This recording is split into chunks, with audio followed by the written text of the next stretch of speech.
होगा हमने बात की थी जब डेटाबेस एडमिनिस्ट्रेटर एंड मैनेजमेंट की, तो हमने कहा था कि स्टोरेज पॉइंट ऑफ व्यू से माइक बेटा आप सब लोग ना बंद कर दीजिएगा। स्टोरेज पॉइंट ऑफ व्यू से दो स्ट्रक्चर्स हमारे पास अवेलेबल होते हैं ओरेकल के अंदर, अगर हम purely storage point of view से बात करें तो। एक हमारे पास लॉजिकल स्ट्रक्चर होता है, एक हमारे पास जो है वो फिजिकल स्ट्रक्चर आ जाता है। और हमने थोड़ी सी इनकी डिस्कशन की भी थी, अगर आप लोगों को याद हो। लॉजिकल स्ट्रक्चर्स की भी बात की थी और फिजिकल स्ट्रक्चर्स के बारे में भी थोड़ा सा हमने जो है आउटलाइन इसकी जो है वो देखी थी। और लॉजिकल स्ट्रक्चर्स को हमने डिटेल में पढ़ लिया हुआ है। जैसे आप लोगों को याद होगा हमने टेबल स्पेसेस पढ़े थे, सेगमेंट्स पढ़े थे, एक्सटेंट्स पढ़े थे, ब्लॉक्स पढ़े थे। फिर उसके बाद हमने सिंपल टेबल्स को डिस्कस किया, टेबल्स की डिफरेंट कैटेगरीज को डिस्कस किया, इंडेक्सेस को हमने डिस्कस किया था कि इंडेक्सेस क्या होते हैं हमारे पास। और इंडेक्सेस के बाद ओरेकल में हमारे पास कुछ व्यूज भी होते हैं। जैसे बाकी डेटाबेस मैनेजमेंट सिस्टम्स में आपके पास व्यूज एग्जिस्ट करते हैं, वैसे ही यहाँ भी हमारे पास व्यूज होते हैं। तो थोड़ा सा व्यू को डिस्कस कर लेते हैं, फिर इसके बाद हम लोग नेक्स्ट मूव करेंगे फिजिकल स्टोरेज स्ट्रक्चर की तरफ। जी अहमद बिलाल, अहमद बिलाल।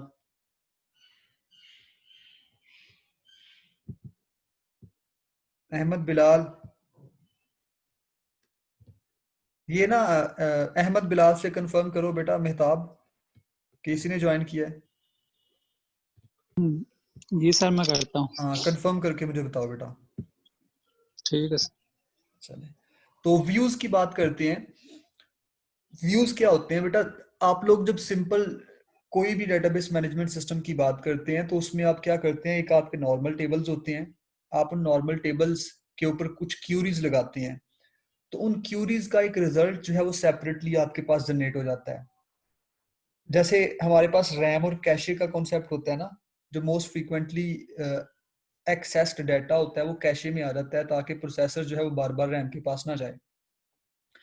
इसी तरह से जब आप टेबल्स के ऊपर कोई क्यूरीज लगा रहे होते हैं तो वो क्यूरीज बेसिकली उनका जो रिजल्ट होता है ना, उनका रिजल्ट सेपरेट टेबल्स के अंदर आपके पास आ जाता है, जो कि टेम्परेरी टेबल्स होते हैं, और वो रेगुलर टेबल्स की तरह आपके टेबल नहीं होते। जो टेम्परेरी टेबल नए बनते हैं या जो सेपरेट टेबल बनते हैं, उन टेबल्स का बेसिकली पर्पस ये होता है कि उन्होंने यूजर को एंटरटेन करना होता है, ताकि जब यूजर कभी भी जब किसी पर्टिकुलर क्यूरी के थ्रू डाटा एक्सेस करे, तो बजाय इसके कि ओरिजिनल टेबल में से जाके वो डाटा को फेच किया जाए, फौरन से व्यू में से वो डाटा निकाल के दिखा दिया जाए। क्योंकि बेसिकली जो व्यू होता है, एक्चुअली व्यू के बैकएंड पे क्यूरी ऑलरेडी रिटर्न होती है। ठीक है, आप जब वो क्यूरी लिखते हैं जो ऑलरेडी रिटर्न होती है, तो उस क्यूरी का रिफ्लेक्शन आपको व्यू की शक्ल में जो है वो दिखा दिया जाता है, और टेबल की शक्ल में आपको रिफ्लेक्शन जो है वो दे दिया जाता है। तो ये सिंपल सा जो है वो एक व्यू का कॉन्सेप्ट होता है, जो आपके टेबल की कस्टमाइज्ड फॉर्म होती है। आपका जो ओरिजिनल टेबल होता है ना डाटा में, उसकी कस्टमाइज्ड फॉर्म होती है व्यू जो होता है। ठीक है, तो यहाँ भी इसी तरह की बातें की गई हैं।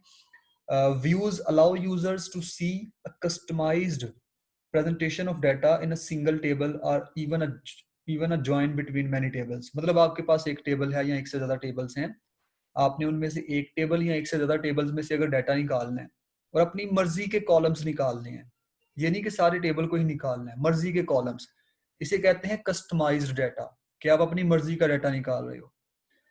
तो a view is also known as stored query. इसको स्टोर्ड क्यूरी भी कहते हैं। क्यों कहते हैं? क्योंकि हर व्यू के बैकएंड पे बेसिकली एक क्यूरी रिटर्न होती है। आप जब भी एक्सेस करते हैं, आप उस क्यूरी को एक्सेस कर रहे होते हैं, उस क्यूरी को कॉल कर रहे होते हैं। Query details underlying the view are hidden from the user of the view. जो व्यू के बैकएंड पे जो क्यूरी लिखी होती है वो आपको नजर नहीं आ रही होती। ठीक है, आप जब अपनी क्यूरी इंप्लीमेंट करते हैं या अपनी क्यूरी जब एग्जीक्यूट करते हैं, जो आप लिखते हैं, तो बेसिकली तब आपकी क्यूरी के अगेंस्ट आपको रिजल्ट दिया जाता है। अब तीन किस्म के यहाँ व्यूज की बात की जाएगी। रेगुलर व्यूज की बात की जाएगी, मटेरियलाइज्ड व्यूज की बात की जाएगी।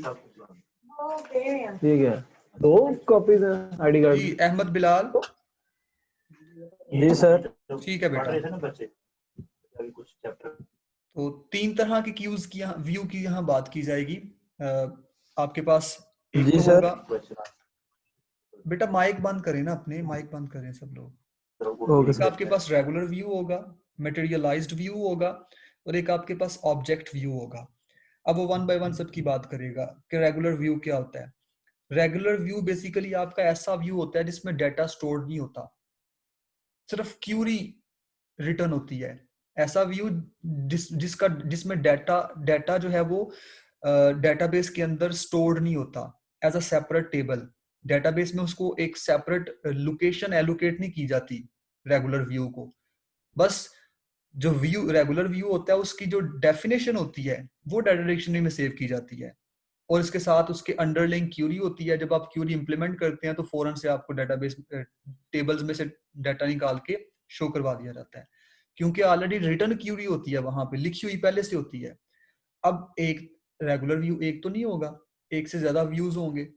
जितनी क्यूरीज आप बार बार लगा रहे होंगे उतने रेगुलर व्यूज बनते जाएंगे। जिसका मतलब है हर दफा सिर्फ क्यूरी को सेव करके रखा जाएगा, बजाय इसके कि जो डाटा है उसको जो डाटा है टेबल्स का वो आपको डेटाबेस में जो है वो सेपरेटली मेंटेन करना पड़ेगा। ऐसा नहीं होगा, सिर्फ क्यूरीज जो हैं वही सेव की जाएंगी। तो रेगुलर व्यू के बारे में कहता है regular view doesn't store any data, कोई डाटा स्टोर नहीं किया जाएगा, जो ऑलरेडी टेबल्स में है सिर्फ वही होगा। Only the definition and underlying query is run every time the view is accessed. जब कभी भी आप व्यू एक्सेस करेंगे तो उसके बैकएंड पे या उसके अंडरलाइंग जो क्यूरी लिखी होगी वही रन होगी। Extensions to regular view, regular view में थोड़ी सी एक्सटेंशंस करें तो वो मटेरियलाइज्ड व्यू बन जाता है। अब मटेरियलाइज्ड व्यू क्या है? ऐसा व्यू जिसमें आपका जो व्यू है उसकी डेफिनेशन तो डाटा डिक्शनरी में सेव हो रही होगी, उसके साथ साथ व्यू में डाटा भी सेव हो रहा होगा। जिसका मतलब है मटेरियलाइज्ड व्यू को डेटाबेस में एक लोकेशन एलोकेट की जाएगी, एक प्रॉपर जगह दी जाएगी, ठीक है। और मटेरियलाइज्ड व्यू के अंडरलाइंग एक क्यूरी भी ऑलरेडी होगी, ठीक है। तो allows the results of the query to be stored along with definition of the query to speed processing। Processing को प्रोसेसिंग स्पीड बढ़ाने के लिए। क्यों? अगर मटेरियलाइज्ड व्यू में डाटा पड़ा हुआ है और जब भी आप उसको कॉल करेंगे तो वो डाटा वहीं से निकाल के आपको दे दिया जाएगा। जबकि आपके पास अगर पहले देखें आप रेगुलर व्यू, तो रेगुलर व्यू में क्या है, आपके पास सिर्फ क्यूरी है, अंडरलाइन क्यूरी। जब आप उस क्यूरी को कॉल करते हैं तो वो क्यूरी ओरिजिनल टेबल्स में से डाटा को निकालती है, जो आपके ओरिजिनल टेबल्स होते हैं। थोड़ा सा टाइम वहां पे वेस्ट हो सकता है। फिर नेक्स्ट आ जाता है ऑब्जेक्ट व्यूज। ये भी आपके ट्रेडिशनल रेगुलर व्यूज होते हैं, लेकिन इनमें डिफरेंस क्या होता है, आप इन व्यूज के साथ ऑब्जेक्ट ओरिएंटेड प्रोग्रामिंग को अटैच कर सकते हैं, और आप इन व्यूज का जो डाटा है उनको एज अ ऑब्जेक्ट जो है वो कंसीडर कर सकते हैं या एज अ ऑब्जेक्ट व्यू कर सकते हैं। अल्टीमेटली आपका डेटाबेस में डाटा जो होता है वो रिलेशनल फॉर्म में ही सेव होता है, लेकिन ऑब्जेक्ट व्यूज आपको ये अलाउ करते हैं कि आप लोग ऑब्जेक्ट ओरिएंटेड अप्रोच को यूज करते हुए, डेवलपमेंट और प्रोसेसिंग को यूज करते हुए, ऑब्जेक्ट ओरिएंटेड प्रोसेसिंग को यूज करते हुए डाटा को अपने ऑब्जेक्ट्स के फॉर्म में, फॉर्मेट में या ऑब्जेक्ट्स के फॉर्म में जो है वो व्यू कर सकें, देख सकें। तो ऐसे व्यूज जो आपको ये फैसिलिटी देते हो वो आपके ऑब्जेक्ट व्यूज होंगे। Object views like traditional views hide the details of underlying table joins, जो टेबल्स के बैकएंड पे जो जॉइंस होंगे वो हाइड कर दिए जाएंगे। And allow object oriented development and processing to occur in database. आपको ये अलाउ कर दिया जाएगा, यूं कह लें कि आपको सारा कुछ ऑब्जेक्ट्स की फॉर्म में ही नजर आया करेगा, while underlying tables are still in relational format। लेकिन जो बैकएंड पे टेबल्स होंगे वो अभी भी आपके रिलेशनल फॉर्मेट में ही एग्जिस्ट कर रहे होंगे, ठीक है। यहां तक ये चीज क्लियर है जी? व्यूज की जो टाइप्स हैं इनकी कुछ समझ आती है?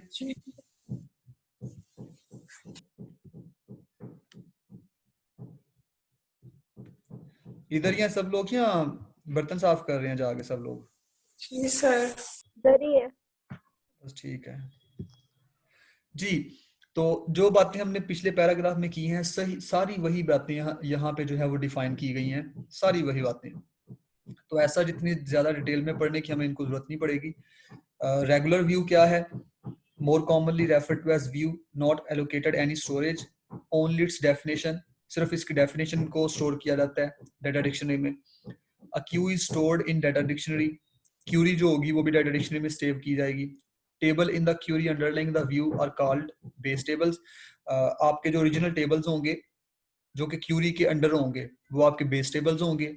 Each base table in the view can further defined as view.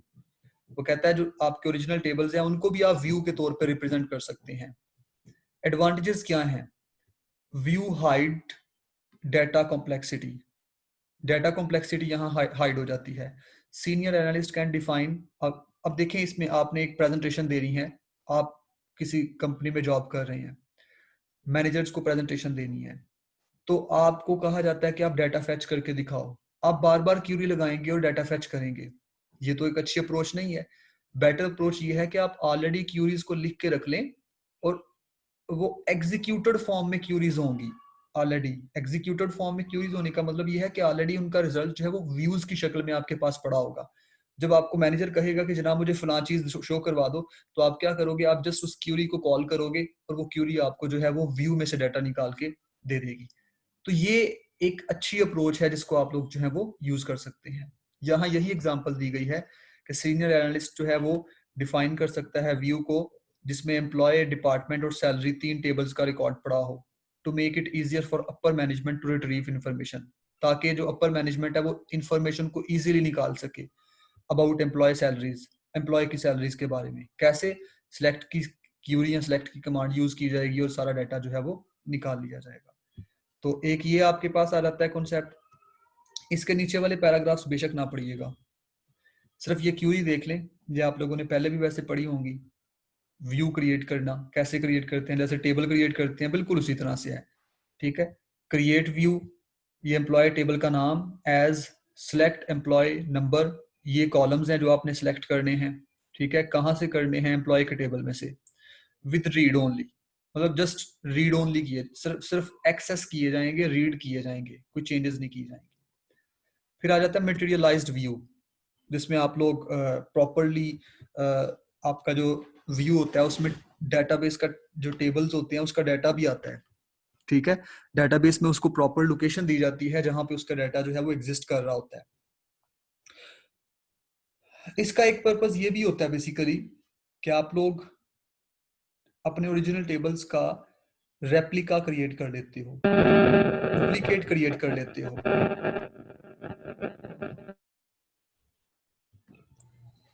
Materialise view को यूज करने का, बेटा माइक अपने बंद करें, आप माइक क्यों नहीं बंद कर रहे? क्वेश्चन करना हो तो क्वेश्चन किया करें, अदरवाइज माइक बंद रखा करें। मटेरियलाइज्ड व्यू का एक सिंपल सा बेनिफिट है कि आप लोग इसको यूज करते हुए ओरिजिनल टेबल्स का रेप्लिका या कॉपी क्रिएट कर सकते हो जहां जहां क्रिएट करना हो। ठीक है, आपको ओरिजिनल टेबल की डुप्लीकेशन चाहिए तो आप उसका एक मटेरियलाइज्ड व्यू बना दो, क्योंकि मटेरियलाइज्ड व्यू में डाटा पड़ा होता है और उसको डेटाबेस में स्पेस एलोकेट की जाती है, तो इसका मतलब मटेरियलाइज्ड व्यू उसकी जगह पे यूज किया जा सकता है। जी तंजील, कुछ है पूछने वाला? जी सर, ये दोबारा बताइएगा मटेरियलाइज। जी देखें, रेगुलर मटेरियलाइज व्यू आपका एक ऐसा व्यू होगा। ठीक है, व्यू वैसे सिंपली व्यू की बात करें तो व्यू जो है वो आपके ओरिजिनल टेबल की एक छवि होती है, एक डुप्लीकेशन होती है, एक मॉक होता है। ठीक है, जो कि क्यूरीज के ऊपर बेस करता है। रेगुलर व्यू में जो आपका व्यू बनता है उसमें टेबल का डाटा नहीं आता, बस आपकी क्यूरी होती है रेगुलर व्यू में। ठीक है, या उसका जो डाटा डेफिनेशन होती है व्यू की, स्ट्रक्चर जो होता है वो डाटा डिक्शनरी में सेव होता है। लेकिन मटेरियलाइज्ड व्यू में क्या होता है, आपका जो ओरिजिनल टेबल होता है वहां से डाटा उठा के आप लोग जो है वो एक व्यू में रख देते हैं, यूं कह लें कि एक टेबल बना देते हैं आप लोग। ठीक है, जिसे आप मटेरियलाइज्ड व्यू कहते हैं। इसको बनाने का फायदा ये है कि आप अपने ओरिजिनल टेबल, अगर ओरिजिनल टेबल में कोई प्रॉब्लम आ जाए या ओरिजिनल टेबल आपका करप्ट हो जाए या ओरिजिनल टेबल आपका डिस्ट्रॉय हो जाए, तो आप उसका मटेरियलाइज्ड व्यू आपने पहले से बनाया हुआ है, आप उसके मटेरियलाइज्ड व्यू को यूज कर सकते हैं। क्यों? क्योंकि आपने मटेरियलाइज्ड व्यू में डाटा रखा हुआ है। और ये लाजमी नहीं कि जितना डाटा आपका ओरिजिनल टेबल में था सारे का सारा आपने मटेरियलाइज्ड व्यू में रखा हो। ये मैं सिर्फ एक कॉन्सेप्ट, एक आइडिया दे रहा हूँ कि इस तरह भी किया जा सकता है। हो सकता है मैंने 3-4 टेबल्स के ऊपर ज्वाइन लगा के जो डाटा निकाला हो वो मटेरियलाइज्ड व्यू में रखा हो, और मटेरियलाइज्ड व्यू के अंदर अब डाटा पड़ा होगा, ओरिजिनली पड़ा होगा, रेगुलर व्यू में डाटा नहीं पड़ा होता। ठीक है, अब इससे फायदा ये होगा, अगर आपको अपर मैनेजमेंट कहती है कि जनाब मुझे फलां रिकॉर्ड निकाल के दे दो, तो बजाय इसके कि आप दोबारा ज्वाइन लगा के क्यूरी लगा के डाटा निकालोगे, आप सिंपली व्यू में से वो डाटा निकाल के सिलेक्ट करके अपनी अपर मैनेजमेंट को डिस्प्ले कर सकते हो। तो ये मटेरियलाइज्ड व्यू का आपको बेनिफिट मिलेगा। ठीक है, जी सर।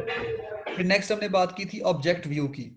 इसके बारे में मैं पहले बता चुका हूँ, ज्यादा डिटेल में इसको ना पढ़िएगा, सिर्फ इसकी पहली 4-5 लाइनें सिर्फ पढ़िएगा, इसको आपको खुद ही आ जाए, आइडिया हो जाएगा। जैसे हमने पढ़ा था ना ऑब्जेक्ट टेबल, कि आपका जो ओरिजिनल टेबल है उसकी एक रो को एक ऑब्जेक्ट की शक्ल में जो है वो रिप्रेजेंट किया जाता है। यहाँ भी उसी तरह की बात है कि ऑब्जेक्ट व्यू क्या है आपके पास, आप एक ऐसा व्यू बना देते हो जिसके ऊपर आप लोग ऑब्जेक्ट ओरिएंटेड डेवलपमेंट और प्रोसेसिंग कर लेते हो, लेकिन ओरिजिनली आपका जो डाटा है अभी भी वो रिलेशनल फॉर्म में, टेबल्स की फॉर्म में सेव हो रहा होता है, लेकिन आप उस टेबल्स की फॉर्म में सेव होने वाले डाटा को देख सकते हैं एज एन ऑब्जेक्ट, एक ऑब्जेक्ट की शक्ल में, एक ऑब्जेक्ट की शक्ल में आप उसको जो है वो व्यू कर सकते हैं। जी राबिया जल्दी से बोलिएगा, राबिया, राबिया आई हैं, जल्दी से बोलें बेटा, वरना मैं आपको रिमूव करूंगा यहां से। राबिया जी, इसको रिमूव कर रहा हूं मैं।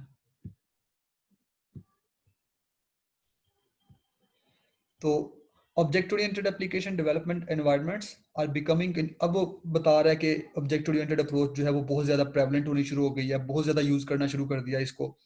And Oracle 10G database fully supports, 10G से चल रही है ऑब्जेक्ट ओरिएंटेड अप्रोच, अब तो हम 11G के ऊपर काम कर रहे हैं।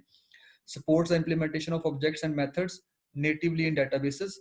However, migration from purely relational database environment to purely object-oriented database environment is not an easy transition. वो कहते हैं ये इतना आसान नहीं काम था कि आप purely relational से object-oriented पे चले जाएं.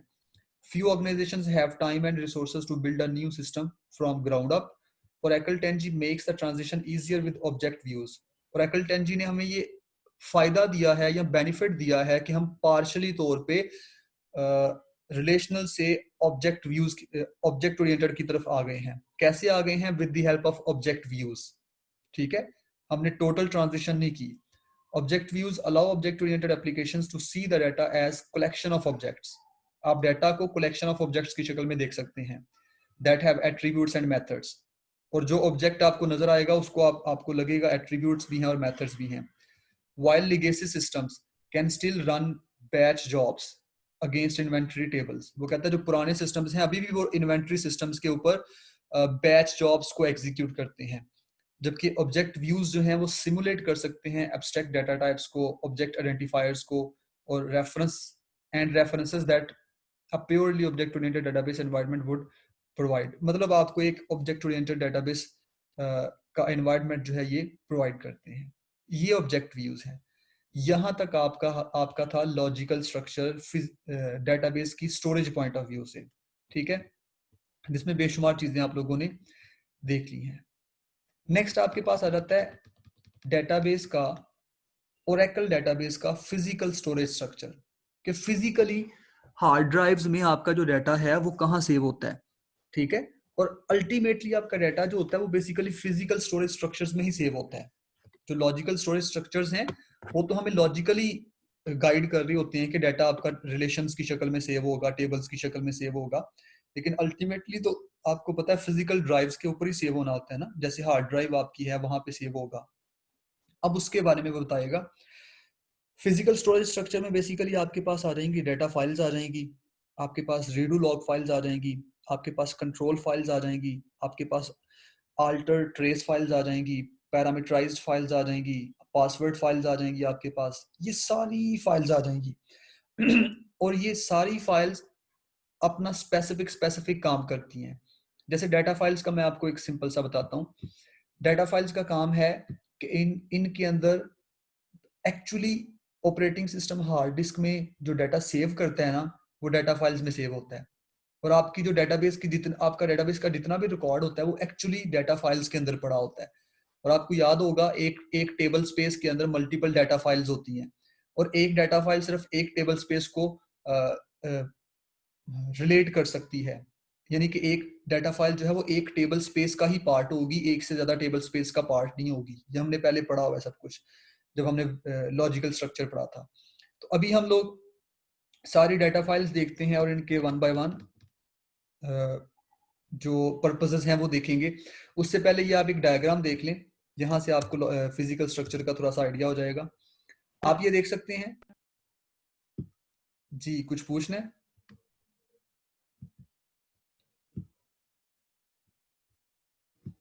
तो आप ये देखें, ये आपके पास फिजिकल स्टोरेज स्ट्रक्चर है, ये आपके पास लॉजिकल स्टोरेज स्ट्रक्चर है, और ये आपके पास मेमोरी स्ट्रक्चर है जहां पे आपका ओरेकल का एक इंस्टेंस होता है। और आपको याद होगा जब ओरेकल का इंस्टेंस बनता है तो ओरेकल के इंस्टेंस को मेमोरी का एक एरिया होता है जिसे SGA कहते हैं, SGA, वहां से एक स्पेस एलोकेट की जाती है ओरेकल के इंस्टेंस को। और एक ओरेकल के इंस्टेंस के पास बैकग्राउंड प्रोसेसेस भी होते हैं, और इसके अलावा मल्टीपल डाटा फाइल्स की एक्सेस भी होती है। तो यहाँ वो बता रहा है कि आपके पास ये एक ओरेकल का इंस्टेंस है, ठीक है, और ये बैकग्राउंड प्रोसेसेस हैं जिनके ऊपर वो काम कर रहा होगा। और बैकग्राउंड प्रोसेसेस जो होते हैं उनको डेफिनेटली हार्ड ड्राइव्स में से भी कुछ चीजें चाहिए होती हैं, मतलब फिजिकल स्टोरेज स्ट्रक्चर में से कुछ चीजें चाहिए होती हैं, डेटाबेस में से कुछ चीजें चाहिए होती हैं।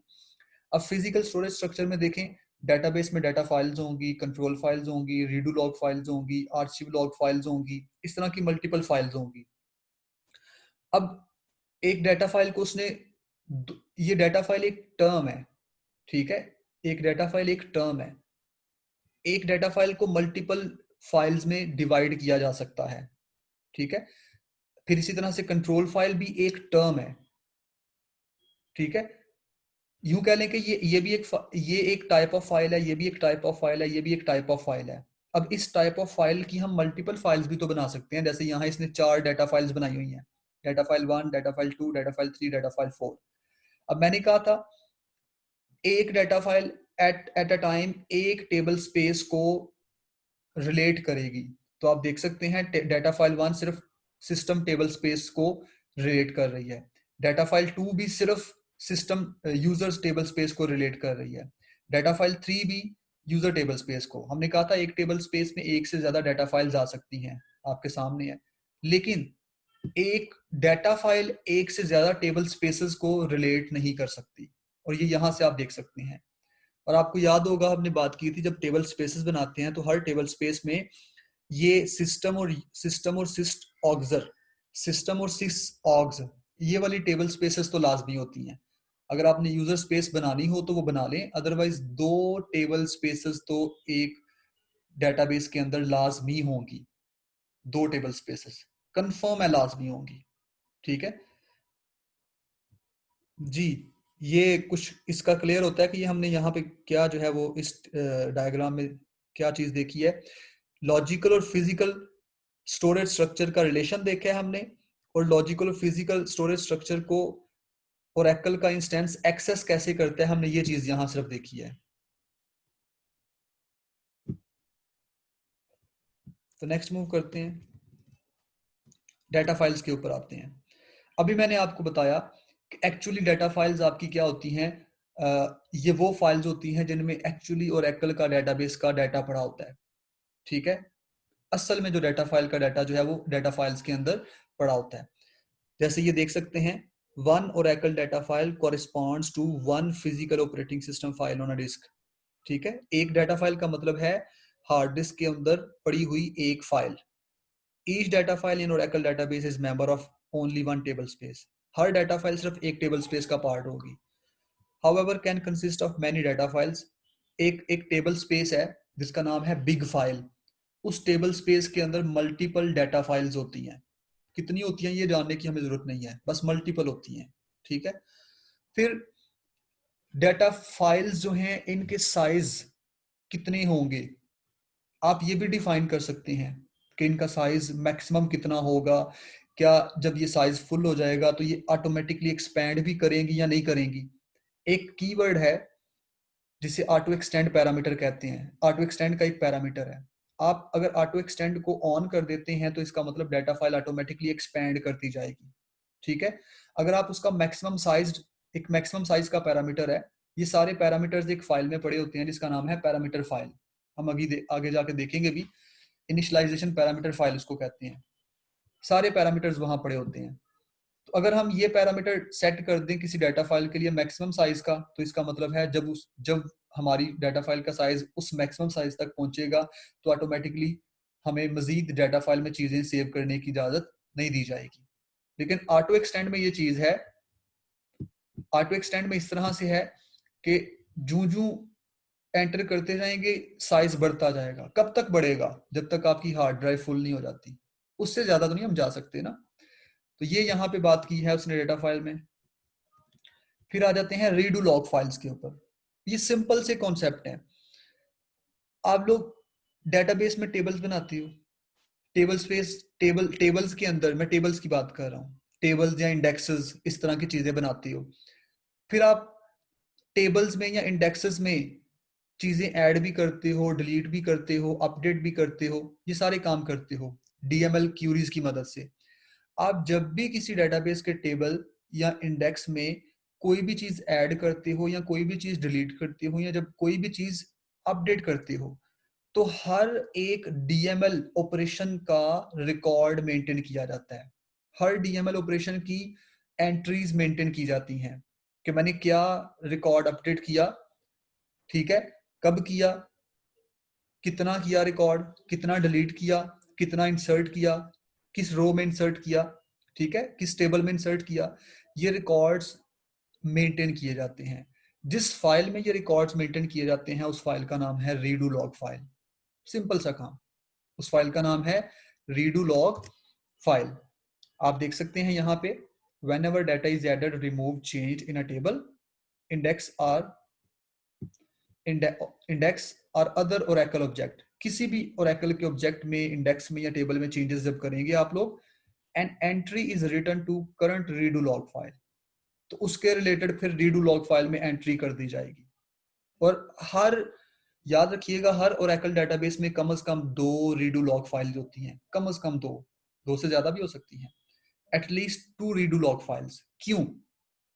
इसलिए कि अगर आप डेटाबेस में चेंजेस कर रहे हैं और आप उसका रिकॉर्ड रीडू लॉग फाइल में रख रहे हैं, पहली रीडू लॉग फाइल में, पहली रीडू लॉग फाइल फुल भी तो हो सकती है। जब पहली रीडू लॉग फाइल फुल हो जाएगी, उसके बाद आप डेटाबेस में जो जो चेंजेस करेंगे टेबल्स में, उनकी एंट्रीज का रिकॉर्ड आप कहाँ रखेंगे? सेकंड रीडू लॉग फाइल में। तो इसलिए कम से कम 2 रीडू लॉग फाइल्स होंगी जो कि अल्टरनेटिवली सीक्वेंस में यूज होंगी। पहली जब फुल हो जाएगी, दूसरी यूज होना शुरू हो जाएगी। क्लियर है? तो यहां इसने यही डिफाइन किया हुआ है। वो कहते हैं when one redo log file is filled with redo log entries, the current log file is marked active. Current log file को मार्क एक्टिव किया जाता है if it is still needed for instance recovery. वो कहता है अगर एक redo log file full हो गई है और आपको उसकी अभी भी जरूरत है, क्यों जरूरत है? क्योंकि आपने इंस्टेंस रिकवरी करनी है, तो फिर पहली जो आपकी रीडू लॉग फाइल होगी वही एक्टिव होगी, ठीक है। लेकिन अगर आपने पहली को अब यूज नहीं करना, अब दूसरी को यूज करना है, तो फिर आप क्या करोगे? आप पहली को इनएक्टिव कर दोगे। क्यों इनएक्टिव कर दोगे? क्योंकि आपने इंस्टेंस रिकवरी नहीं करनी, आपको इंस्टेंस रिकवरी करने की जरूरत ही नहीं है, ठीक है। तो जब दूसरी फाइल को आप एक्टिव करोगे तो दूसरी फाइल आपकी करंट फाइल एग्जिस्ट कंसीडर करनी शुरू कर दी जाएगी, ठीक है। तो ये नीचे भी यही चीजें बताई गई हैं कि जब आपके पास कोई पावर फेलियर हो जाता है, कोई क्रैश हो जाता है, इंस्टेंस फेल हो जाता है, कोई भी इस तरह की प्रॉब्लम हो जाती है, तो फिर क्या होता है? आपने डेटाबेस को रिकवर करना होता है। तो डेटाबेस को रिकवर कैसे करेंगे? आपने रीडू लॉग फाइल में एंट्रीज की हुई हैं कि मैंने फलां जगह अपडेशन की, मैंने फलां जगह अपडेशन की, मैंने फलां जगह अपडेशन की। तो आप रीडू लॉग फाइल की मदद से अपने टेबल्स के रिकॉर्ड को दोबारा से रिकवर कर सकते हैं। तो यहाँ सेकंड पैराग्राफ में यही बात है, information in redo log file is never used. वो कहता है कभी यूज नहीं होती। However, when a power failure occurs or some other server failure causes the Oracle instance to fail, कि Oracle instance फेल हो जाए किसी सर्वर की वजह से, New or updated data blocks in database buffer cache may not yet have been written to data files. वो कहता है आपके जो अपडेटेड रिकॉर्ड था ना, जो कि टेबल में आपने किया था अपडेट, हो सकता है वो अभी आपने डाटा फाइल में अपडेट किया ही ना हो, पर जब तक डाटा फाइल में अपडेट नहीं होगा तब तक हम उसको फाइनली अपडेट कंसीडर नहीं करेंगे। वो कहता है तब जब आपने डाटा फाइल में अपडेट नहीं किया होगा, ठीक है, when the Oracle instance is restarted, the entries in redo log file are applied to the database data files in roll forward operation. वो कहता क्या होगा जब पावर फेलियर हो गया और आपने डेटाबेस के टेबल्स में तो रिकॉर्ड चेंज कर दिया लेकिन डाटा फाइल्स में चेंज अभी नहीं था किया, तो रीस्टार्ट होगा सिस्टम आपका। जब रीस्टार्ट होगा तो रीस्टार्ट होने के फौरन बाद जो रीडू लॉग फाइल्स में एंट्रीज की होंगी वो ऑटोमेटिकली एक्टिव हो जाएंगी। जब वो ऑटोमेटिकली एक्टिव होंगी तो क्या होगा, आपका जो डेटाबेस के टेबल्स में आपने रिकॉर्ड चेंज किया था ना, वो ऑटोमेटिकली डाटा फाइल्स में भी अपडेट कर दिया जाएगा, ऑटोमेटिकली डाटा फाइल्स में भी चेंज कर दिया जाएगा। तो इस तरह से रीडू लॉग फाइल्स ने आपको हेल्प की कि आप अपनी जो रिकवरी मैकेनिज्म था उसको परफॉर्म कर सको। ठीक है, क्लियर है जी यहां तक? जी स्टूडेंट समझ आ रही है यहां तक या नहीं? जी सर आ रही है। जी आ रही है। ठीक है, तो इसके बाद नेक्स्ट है कंट्रोल फाइल। ये लास्ट फाइल है, फिर इसको खत्म करते हैं अभी फिलहाल। कंट्रोल फाइल क्या है, चलिए मैं पहले ऊपर वाला पैराग्राफ आपको ये भी कंप्लीट करवा दूं। यहां इसने एक टर्म यूज की है, मल्टीप्लेक्स्ड की टर्म यूज की है। हमने मल्टीप्लेक्सिंग पढ़ी हुई है डाटा कम्युनिकेशन एंड नेटवर्क्स के अंदर, आपको याद होगा। बेसिकली हम क्या करते हैं मल्टीप्लेक्स्ड के अंदर, हम एक रीडू लॉग फाइल को मल्टीपल डिस्क के ऊपर रेप्लिकेट कर देते हैं, कॉपी कर देते हैं। जो भी रीडू लॉग फाइल या कोई भी हमारी फाइल जो है, अगर हमें खदशा है कि वो खराब, वो उसमें प्रॉब्लम आ सकती है या हमारे लिए वो प्रॉब्लम क्रिएट कर सकती है, तो हम क्या करते हैं, हम उसको रेप्लिकेट कर देते हैं मल्टीपल डिस्क्स के ऊपर, ठीक है, ताकि रिकवरी मैकेनिज्म अच्छा हो सके। यहां भी उसने यही बात की है। ये जो थर्ड आपका ये वाला पैराग्राफ है जिसको मैं अभी हाईलाइट कर रहा हूं, ये paragraph, able to recover from loss of one redo log file within a redo log group. आपने एक ग्रुप बनाया होगा, उसमें मल्टीपल लॉग फाइल्स होंगी। Multiple copies of redo log file can exist on different disk, physical disk, मतलब आपकी जो redo log file है उसकी आप मल्टीपल कॉपीज जो हैं वो मल्टीपल डिस्क की स्पेसेस पे रखवा सकते हैं। ठीक है, ये काम कैसे होता है, इसको मल्टीप्लेक्स करना होता है। मल्टीप्लेक्स कैसे करते हैं वो आगे हमारे पास एक ASM का टूल, ASM की टर्म होगी, ऑटोमेटेड स्टोरेज मैनेजमेंट, वो ये काम किया करेगा मल्टीप्लेक्सिंग का। तो यहां तक हमारे पास ये चीज बन जाती है। इसके बाद लास्ट एक है कंट्रोल फाइल। आपको पता है एक डाटा डिक्शनरी का कॉन्सेप्ट होता है या मेटा डाटा का कॉन्सेप्ट होता है, जिसे आप डाटा अबाउट डाटा कहते हैं। डाटा अबाउट डाटा क्या करता है, आपके पास टेबल के जो डेफिनेशंस होती हैं, डेटाबेस का जो स्ट्रक्चर होता है, उस सारे स्ट्रक्चर का या सारे स्ट्रक्चर की डेफिनेशंस किस में पड़ी होती हैं, आपकी डाटा डिक्शनरी में पड़ी होती हैं। अब आपके डेटाबेस के जो टेबल्स हैं या जो डेटाबेस इटसेल्फ है उसकी जो डेफिनेशन है, या यूं कह लें उसका जो डाटा अबाउट डाटा है, वो किस फाइल में पड़ा होगा, फिजिकल हार्ड ड्राइव में। हार्ड ड्राइव में वो जिस फाइल में पड़ा होगा उसका नाम है कंट्रोल फाइल। तो कंट्रोल फाइल, कम से कम एक कंट्रोल फाइल आपके पास होनी चाहिए जिसके अंदर क्या होगा, Meta data of the database. Among other things it contains name of database. अब इसमें होगा क्या क्या, डेटाबेस का नेम, डेटाबेस कब क्रिएट किया गया, name and location of all data files, तमाम डाटा फाइल्स के नेम, तमाम डाटा फाइल्स की लोकेशन, तमाम रीडू फाइल्स की लोकेशन। ठीक है, इसके साथ साथ it control file maintains information used by recovery manager. Control file क्या करेगा, एक होता है रिकवरी मैनेजर। रिकवरी मैनेजर क्या है, बेसिकली रिकवरी ऑटोमेटिकली परफॉर्म करने के लिए हमारे पास एक टूल होता है जिसे हम रिकवरी मैनेजर कहते हैं। कंट्रोल फाइल ने रिकवरी मैनेजर के बारे में भी इंफॉर्मेशन अपने पास रखी होती है कि रिकवरी मैनेजर ने कब रिकवरी परफॉर्म की, कितनी रिकवरी परफॉर्म की, ये सारी इंफॉर्मेशन जो है वो कंट्रोल फाइल के अंदर पड़ी होगी। क्लियर है? अभी मैं मीटिंग बंद कर रहा हूँ, तो इसके फौरन बाद इसी लिंक से के थ्रू जो है वो आप लोग मीटिंग को दोबारा से जो है ज्वाइन कर ले। तो इसी कंट्रोल फाइल से दोबारा जो है इसको कंटिन्यू करते हैं। अभी आप मीटिंग को बंद, मैं कर रहा हूँ बंद, ठीक है, दोबारा से इसको आप ज्वाइन करें।